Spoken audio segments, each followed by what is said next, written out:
Hello friends, आज मैं कच्चे आम का शरबत रेसिपी शेयर करने वाली हूँ।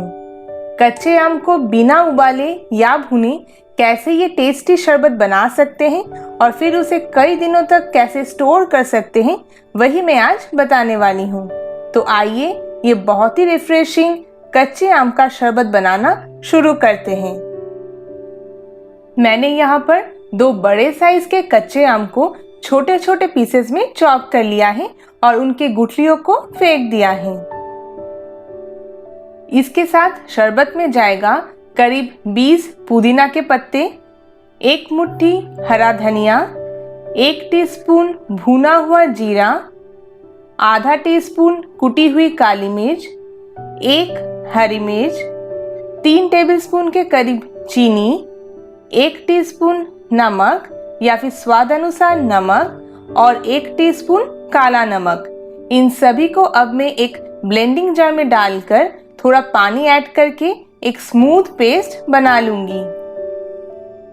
ठंडे ठंडे आम का शरबत सर्व करने के लिए मैं इन ग्लासेस में थोड़े आइस क्यूब्स ऐड कर रही हूँ।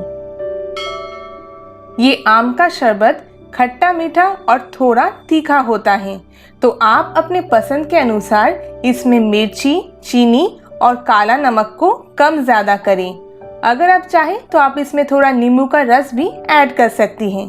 तो मैंने ब्लेंड करके रखा हुआ इस आम के मिक्सचर को अब थोड़ा थोड़ा इन ग्लासेस में डाल दिया है।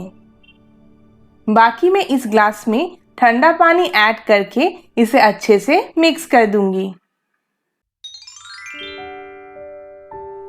इस कच्चे आम का शरबत में आप आम का मिक्सचर ज़्यादा रखें और पानी कम मिलाएं, वरना ये ज़्यादा डाइल्यूट हो जाने पर टेस्टी नहीं लगता है।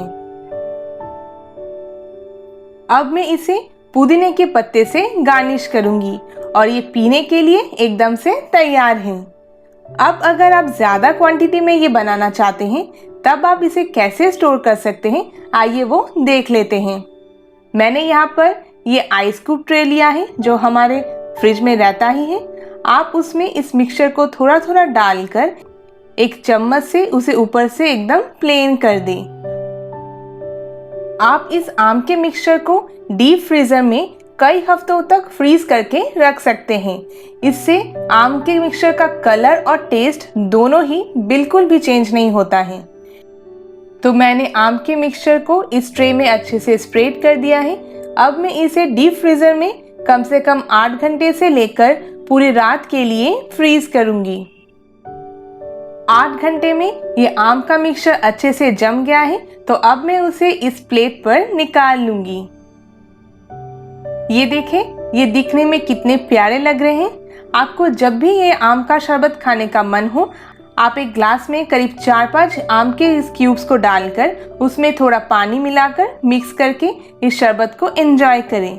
ये चटनी की तरह भी खाने में बहुत ही ज़्यादा टेस्टी लगता है। तो अब मैं इसे इस फ्रीज़र प्रूफ बॉक्स में भरकर बंद करके डीप फ्रीज़र में रख दूंगी। आप इसे जिपलॉक बैग में भरकर भी रख सकते हैं। तो बस कुछ ही मिनटों में बहुत ही टेस्टी और रिफ्रेशिंग कच्चे आम का शरबत तैयार है। आप इसे ज़रूर बनाएं और इस गर्मियों में सुबह शाम इसे कभी भी एंजॉय करें। तो आपको ये वीडियो कैसी लगी मुझे कमेंट करके बताएं और इसे लाइक और शेयर भी करें और मुझे सपोर्ट करने के लिए मेरे इस चैनल को सब्सक्राइब करें। Thank you.